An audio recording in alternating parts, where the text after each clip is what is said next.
Alright, in this clip I'm going to play you some secret recording that I got while I was in El Paso, Texas.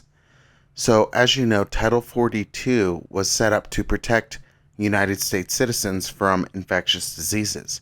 However, that was not actually done.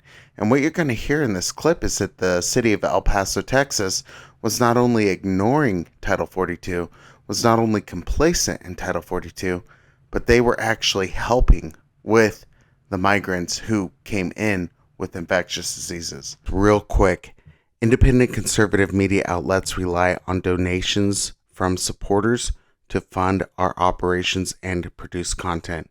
It has become increasingly difficult for independent media outlets such as ourselves to generate revenue through advertising, as chasing advertisers is a full-time job. This has made donations from supporters even more important to our survival. In recent years, many independent conservative media outlets have seen a decline in funding, making it harder for us to produce content that our audience relies on. As a result, it is more crucial now, more than ever, that our supporters make donations to help us continue to operate and provide the conservative perspective in the media. We have plans to send our team back to the southern border and also to the Darien Gap, where we've been invited by famous war reporter Michael Yon to cover the illegal immigration crisis facing our border. We've already exposed human trafficking of children, organ harvesting, and have shown how our own government has not only been complacent, but paid to bring illegal immigrants into the United States who have infectious diseases, which Title 42 prohibits. We also plan to send some of our team to Washington, D.C. to advocate for border security, while also bringing hard-hitting interviews to our viewers. Josh, our owner, has training and real-life experience advocating and lobbying for laws that impact us. We plan to lean heavily into these talents. This cannot be accomplished without your support. Surprisingly, we're not requesting a small fortune. Through many hands, we can continue to have our team produce, edit, write, and cover news that the mainstream media won't cover on the ground. Join us in taking the narrative back. Please consider contributing what you can afford. If that's $1,500, $250, $150, $20, or even $10, it all adds up. We also have a monthly recurring donation option. Contributions can be made at rightwingmedia.us. Can I help you, sir? How much is a room? It's gonna be $82.25. Do you guys have availability? Yes, we do. Are you gonna get a single bed or double bed?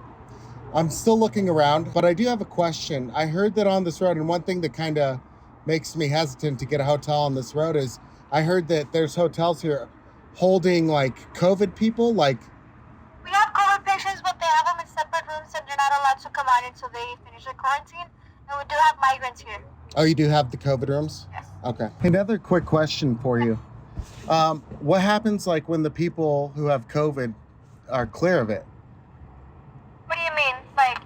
Like, I know that like a lot of the people who have gotten COVID that are put in here, they're like the migrants that like they're separating because they have the COVID, right? Yes, they have them separated. What happens after they clear COVID? After they clear them, they have about, honestly, they only have them here, the city only has them here for like 5 days or 10, depending how bad they are. When the city comes and checks on them, and then if they're okay, they'll go ahead and let them go. Just let them go? Mm-hmm. Okay. Yeah. All right, thank you. No problem. So if you've ever wondered if your government is working against you, or if it's a conspiracy or anything like that, I hope that this adds some insight, because at the end of the day, like I said, this is something that Trump signed as an executive order, yet we have it where the city of El Paso decided, hey, you know what? We're going to ignore the laws of this country and we're going to do whatever we want. If you're outraged, make sure you reach out to the city of El Paso, reach out to the city council and the mayor, and let them know what you think about them ignoring federal laws.